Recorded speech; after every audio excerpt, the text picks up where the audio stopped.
jalan-jalan lihat keadaan lingkungan regional 2 yuk.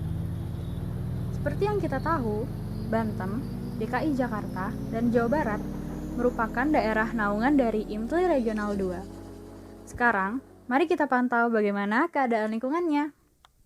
Pertama, mari kita singgah ke Banten. Penurunan kualitas air permukaan dan gangguan kehidupan biota air sebagai dampak turunan dari pencemaran air permukaan, serta kerusakan ekosistem sungai karena pendangkalan dan banjir.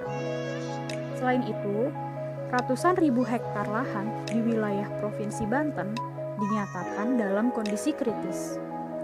Dari jumlah tersebut, sebagian besar terdapat di wilayah Kabupaten Lebak dan Kabupaten Pandeglang, yang terjadi akibat tidak seimbangnya penebangan pohon dan penanaman yang dilakukan.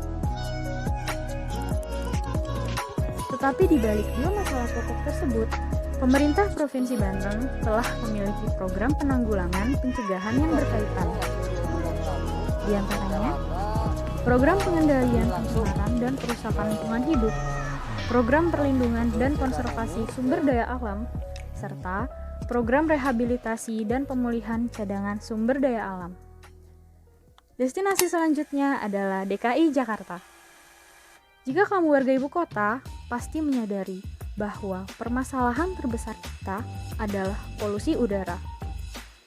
WHO pun menyatakan bahwa polusi udara merupakan silent public health emergency dengan lebih dari 90% populasi dunia menghirup udara beracun.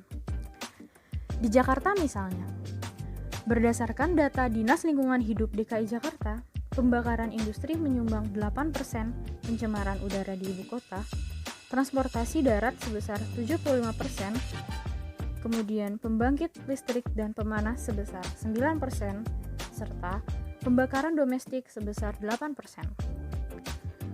Hal terpenting yang seharusnya terus dilakukan pemerintah dan aktivis lingkungan seperti kita adalah mengedukasi warga Jakarta akan pentingnya udara yang bersih dan juga bebas dari polusi, hingga muncul rasa kepekaan individu, yang dengan sendirinya akan mengurangi aktivitas yang menyumbang udara kotor.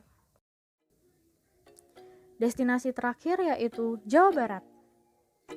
Sungai Citarum yang menjadi sungai kotor di dunia pada tahun 2018 dikarenakan Sungai Citarum dikelilingi ratusan pabrik yang berdiri tanpa ipal di sekitar aliran sungai dan membuang limbah langsung ke Citarum.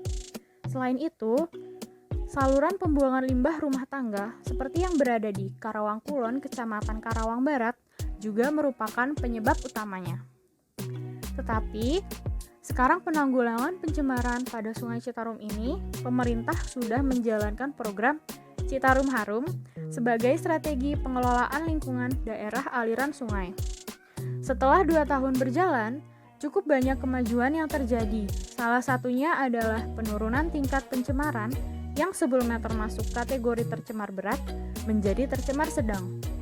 Selain itu, di sisi lain sosial monitoring juga dilakukan pemerintah lebih teratur, yang melibatkan komunitas pecinta lingkungan dan masyarakat sekitar. Serta upaya lain yang bisa diusahakan dalam pengelolaan sungai adalah pembentukan IPAL. Dengan adanya IPAL di pabrik berdekatan dengan Sungai Citarum dapat menurunkan kadar pembuangan air limbah yang tercemar.